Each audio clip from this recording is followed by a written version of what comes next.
17 ang sugatan matapos tumaob ang isang humaharurot na jeep sa Maynila kagabi. Bumangga pa ang jeep sa isang patrol car saka tuluyang bumaliktad. Ang driver ng jeep kaagad namang tumakas. Narito ang unang ronda ni Haji Rieta.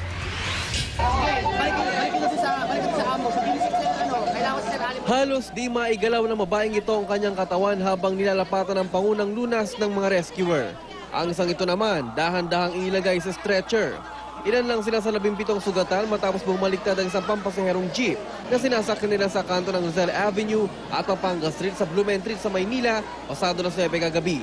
Bago mangyari ang aksidente, on patrol yung mga pulis natin. Galing sila ng Tambunting, papasok sila dito sa kalsadang to. Nung biglang lumabas yung lumaragasang jeep na yon na bumaliktad. Nakita pa raw ng barangay tanod na si Sammy na humaharurot ang jeep bago ito bumangga. Kasi hindi niya na maipreno yung ano eh. Pag preno niya, siyempre, ang bilis na takbo mo, preno ka, baliktad ka dahil bigla ang preno mo. Bibigay yung ano mo.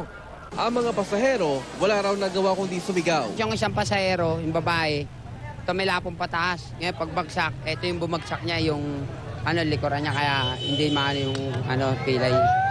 Una raw muna bumangga sa multicab na iyon yung jeep at pagkatapos na ay bigla nang bumangga naman sa bahagi ito ng island. Gaya nga nang nakita nyo, halos warak itong bahagi ito ng island. Pagkatapos noon ay bigla na lang bumaliktad ang jeep na ito. Buti na lang daw at walang nakasabay na maraming mga sasakyan dahil kung nagkataon, mas malaking pinsala raw ito. Wasak ang harapang bahagi ng patrol car.